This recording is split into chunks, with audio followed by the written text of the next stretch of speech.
Hi, everybody. David Allen back with Dave Edwards, ex-NPR executive and gadfly, and I don't know what else. However you would label yourself, Dave. Anyway, this is a sort of ongoing, continuing conversation about some of the issues and questions that show up. You know, Dave is a relatively newbie to implementing this in GTD Connect, aficionado and so forth. So Dave's has got some great questions and so forth. So Dave, let me toss the tennis ball back over the fence to you, and maybe for folks who may not know who you are yet, a few sentences about that and what where we'd like to go today. Well, thanks, David. Always great to spend time with you today, and thank you for the generous introduction.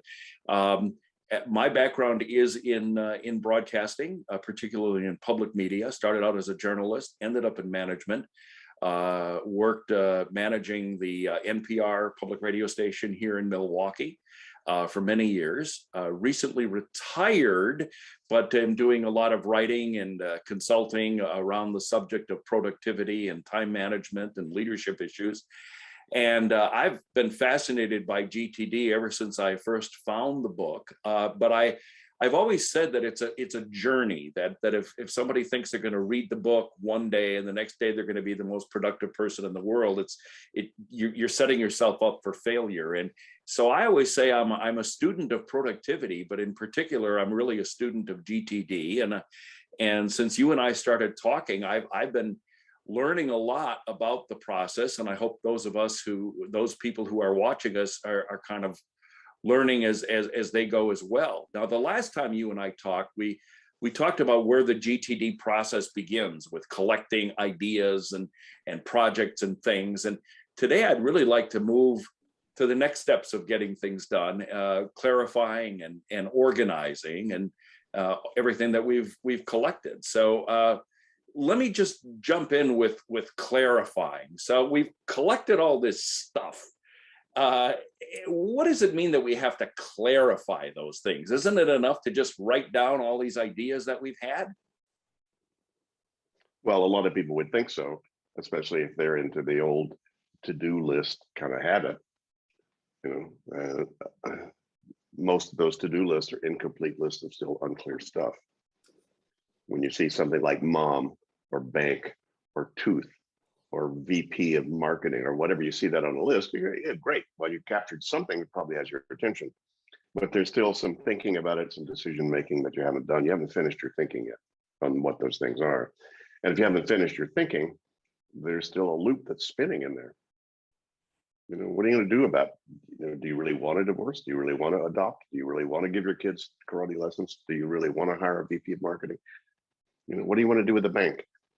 So there's still a lot of thinking. And so sometimes those lists that people have as to-do lists will create as much stress as they relieve, simply because they're reminding you of decisions you haven't made yet and thinking you haven't finished yet. So the thinking to finish is simply to clarify the nature of what are those things. Are they actionable? Yes or no? I use, Dave, you probably heard me do this a zillion times, but I use the example of your kitchen. It's like everybody's got a kitchen, everybody's got a cooking area, of some sort. You come in and it's out of control, right? It's not how you need it to make a nice dinner for your family or to invite friends over for appetizers or whatever, right? It's out of control. So then what do? Well, what has your attention are the things that are not where they need to be, the way they need to be.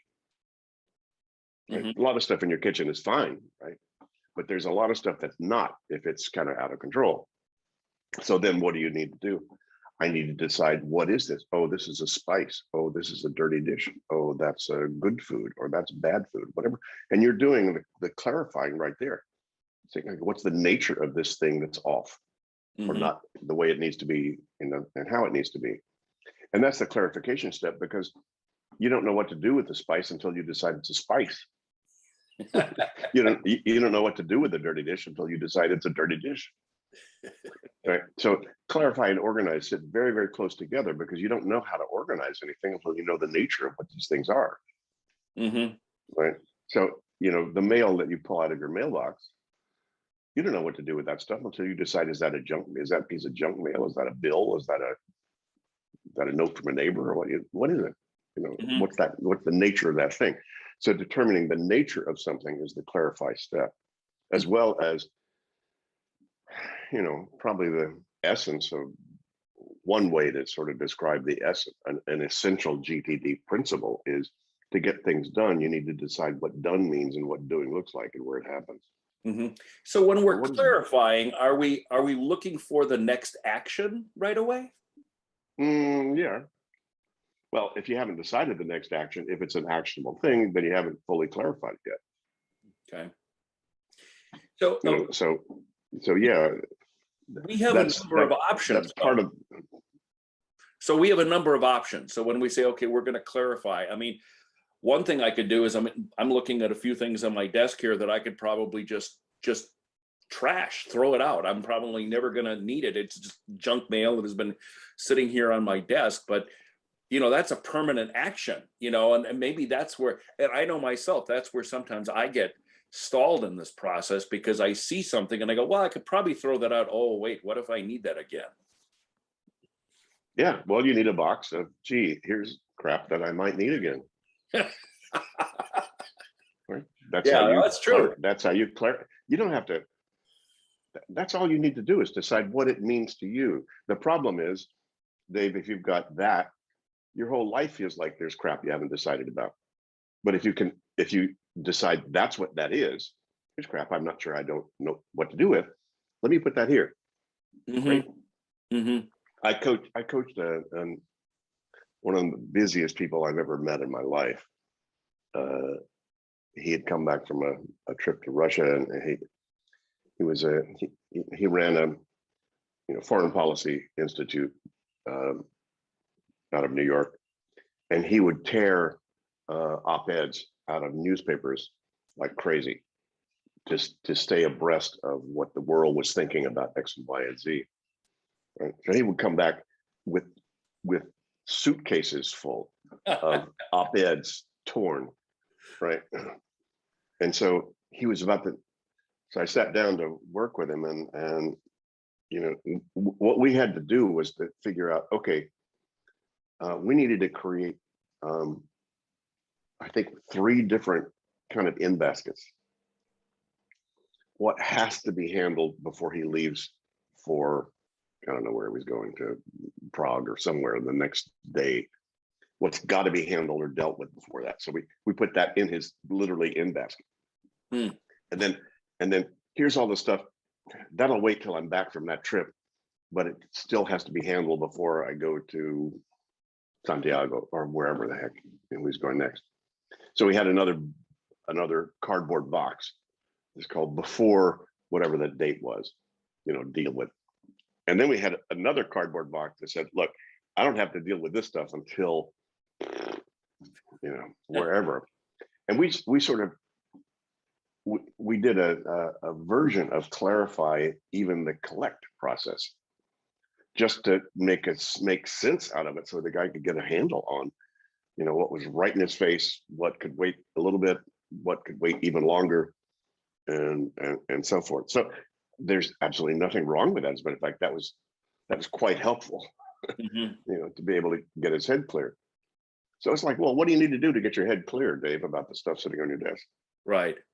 See, I used to have this habit of, similar to your colleague, where I would find all sorts of interesting articles that I would save into Evernote, because that was where I saved all my articles, and I promised that I would read them again, until I realized that the list of articles that I promised to read had just gotten so long that I never was really going to do that.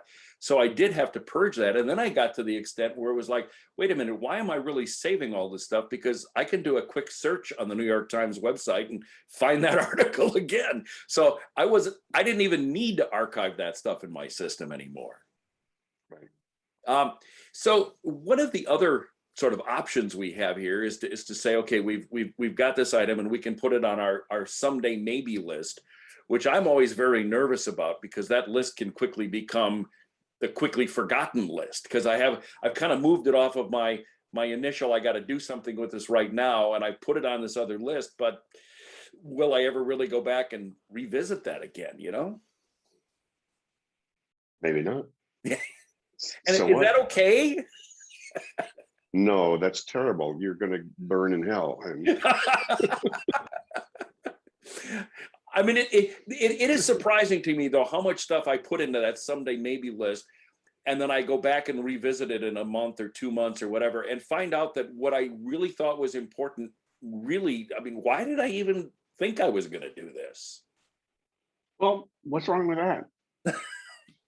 No, nothing wrong with keeping a bunch of stuff that you may then need to curate later on, Right. because you have maybe your attention on, I might need that at some point. Well, great. Well, at some point, you go back through it and go, no, don't need that anymore. Right. Me too. Me too. Yeah. So what? I think curation. See, curation, I think, is an ongoing process.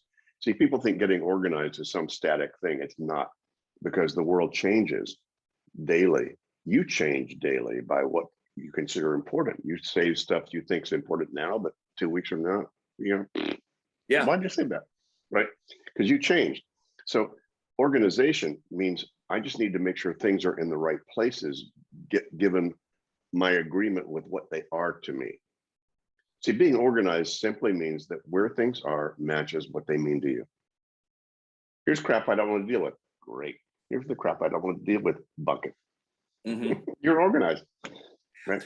Yeah, and yet you're organized at that moment in time because Correct. you're evolving. Right. But tomorrow you'll be older, wiser, stupider, dumber. I don't know what you and I are going to be tomorrow, I don't know. Right. Hopefully smarter, more mature, or whatever, or even just older and more forgetful. Who knows? But Right. what happens, so organizing is a never-ending process. If you really want to stay organized, I don't know, do you have a desk drawer? Yes, I do. Everything in there belonged there at one point. Mm-hmm. Yeah, But if you open it up, if you open it up now and go through it, you go, I've got a lot of nice file folders with nice labels. Yeah, those ballpoint pen refills were really good when I had that pen. But Yes, things change. So I as also things have change, I also have a lot of pens that I thought I would like buy a dozen of, and then I never quite get around to it. So I've got all those piles of pens here that I'd one time liked. well, you could, here's my Dave's pen collection. That's what it's become. One other thing, I know that one of your principles, which I really like, is understanding what belongs on a calendar and what doesn't belong on a calendar. But the one thing that I've been thinking a lot about is, at one point in time before we got infatuated with digital systems, we had tickler files, which were the 43 folders. And now, I mean, I don't use 43 folders anymore, because most of what I get, I would have to then print to put in a folder, and it's redundant. But I often wonder, like, should I just, instead of saying this is a digital tickler file, should I just put more of these reminders on my calendar? Well, depends on what your tech is that you've got.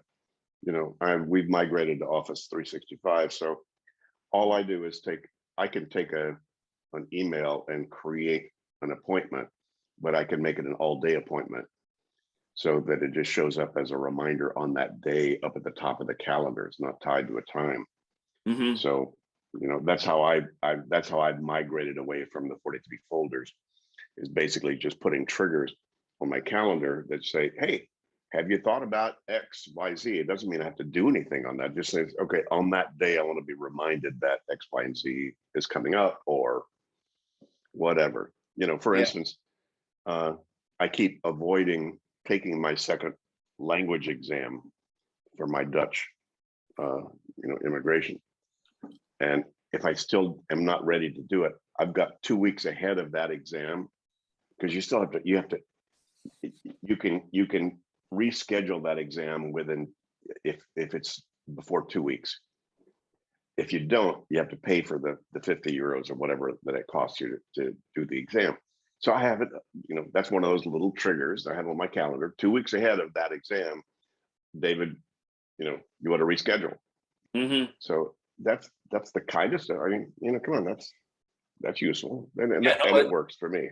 it is very useful. The one problem I've had with that system, so see if you had to deal with this or not. So let's say I put something down as a reminder that I need to, make that exam appointment today, but then, this day gets really busy and I never look at that item on the top of my calendar, and now it's tomorrow, and that number, that memo didn't transfer to tomorrow's calendar. Yeah. Well, the night before I look at my calendar. Okay. All right. If you don't do that, why have it? I mean, why bother? I mean, a lot of people put a lot of stuff on their calendar that they actually don't do. That's why it doesn't ring their bell, as mine does. Mine are got to know or got to do on that day, period. Mm-hmm. That's just, personal habit, and best practice about how do I manage, those agreements. So it really, what it really is though, it's become an appointment. So, I mean, when you look at that item, it's like, it's something that you've got to do today, and you treat it as if it was, having a call with Dave Edwards. Yeah, or something I need to be aware of that day, not that I have to do. Oh, okay. All right. Hey, David, this is due in 2 weeks. That may show up there. And then I can decide what I want to do with that. But I told myself, here's what I want to be reminded of on that day. So calendar has 3 things. It's day specific or time specific stuff, appointments, you and me talking. Day specific stuff called, hey, I got to send that FedEx this day. Anytime today is fine as far as before FedEx closes. Or day specific information. Catherine's going to her physiotherapist today. I just need to know. That's nice to know. Mm-hmm. So what do I need to know? What do I need to do? Those are very specific things. I mean, that's kind of the hard landscape, that I navigate with to begin with. Sometimes there's, seldom, but there's some days there's nothing on my calendar. Doesn't mean I'm not doing anything. It just means that nothing that will die if I don't do it or I'm not aware of it. So all of those reminders, let's say Catherine's appointment, that's just information for you. You use that as the all day appointment on top of your calendar then? Yeah, well, with our tech now, I can see her calendar when I click on it. Yeah. See what she's doing. So, right. That's just good information. Right. What are you doing nowadays? And I preface this by saying, because we're all kind of migrating more and more digitally. So what are you doing nowadays with waiting for items? Where does that go in your system? I have 2 places because I'm using, Office 365. I'm using the tasks in there. I migrated all of my, my action lists and my waiting for into to-dos. So there's some there, but I also have a folder, one of my favorite folders. So it's right at the top where I can just drag an email and drag a BCC that I'm automatically sent to myself. If I'm sending something to somebody or whatever, I can drag it right over into a waiting for folder. So I have 2 places that I need to see to review my waiting fors. I don't want to have to copy and paste waiting for emails, into my my action list. I just need to drag it over into a waiting for folder. So I've just got 2 places I have to look at. Yeah, so not perfect, not perfect, but it's fast. Yeah, that's the bottom line. You've got 2 places that you've got to remember to check for those reminders then. Mm-hmm. And so you have I presume then you also have a folder for your next action lists and projects?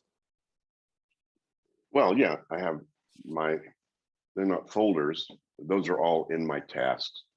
Okay. So they're in my to-dos. I just have the list like I used to have in Lotus Notes, where I had those lists. So I have a list called projects. I have a list called errands. I have a list called at home. I have a list called calls to make, whatever. So those are all there. in that. So that's particularly, these days my life is just not that busy, not that complex. So my weekly review is enough to just go through then those lists and make sure I'm not missing anything that I should be doing. Mm-hmm. Mm-hmm. Yeah. Now is clarifying then is very different than doing. I get, like for me, sometimes the temptation is to look at an item and just I want to get started on it because it's a fun project and it may take me a while to do it, but it's like I want to just jump in. So is that, I mean, I know that's okay to do it, but it kind of distracts me then from what I had originally promised that I was going to do by clarifying all these items that I had collected. Okay. so But if you have a the whole, limited, the whole, the, but Dave, come on, Dave, the whole idea is to feel comfortable about what you're doing and what you're not doing. right. So when you decide to do that, just make sure that you've looked at all the other stuff. So it'll wait. So on Sunday nights, when I do my weekly reviews, for the most part, this is when that generally happens to me.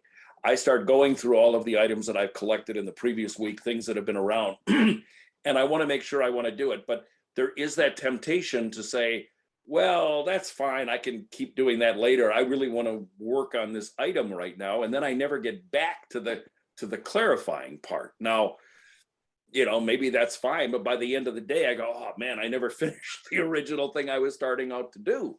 And my weekly review has gotten very long because it's no longer a review. Yeah. You don't want to, if you're doing a real review, you don't want to go down a deep rabbit hole. Yeah. You need to look across the whole thing, then give yourself the freedom to go down a deep rabbit hole if you want.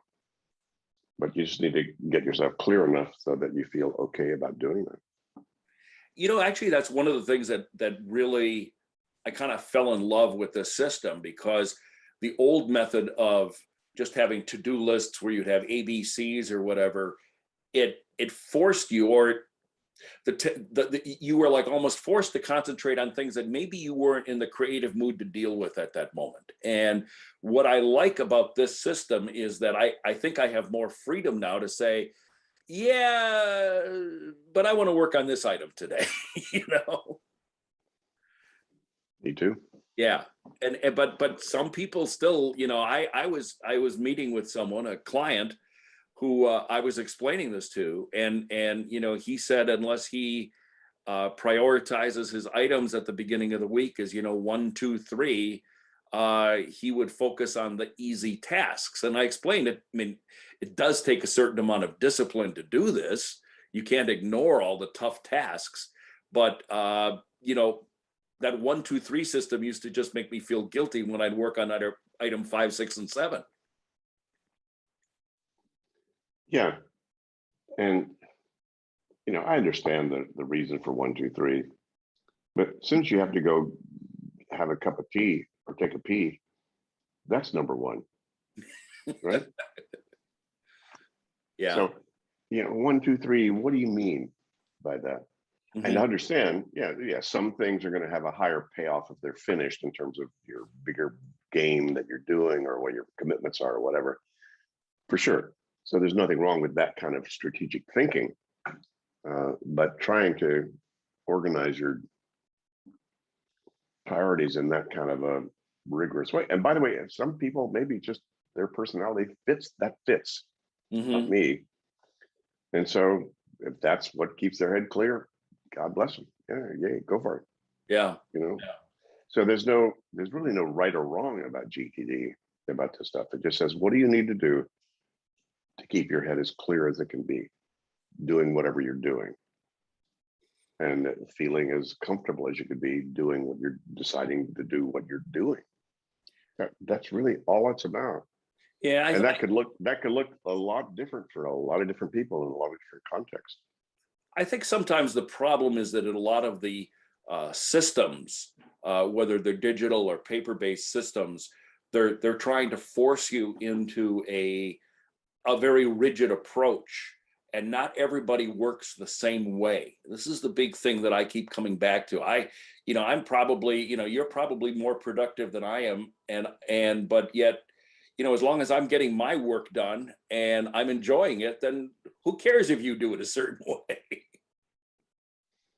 I got it. Yeah, me too. Yeah. So before we wrap up this conversation, so tell me a little bit more about this language test. How proficient are you these days, Mr. Allen? Ja, ik ga een beetje langzaam. Ja. So, ik begin Nederlands te leren, maar ja, dag bij dag, een beetje bij beetje, little by little. So, there's a lot of we'll new sounds in there that happen in the throat.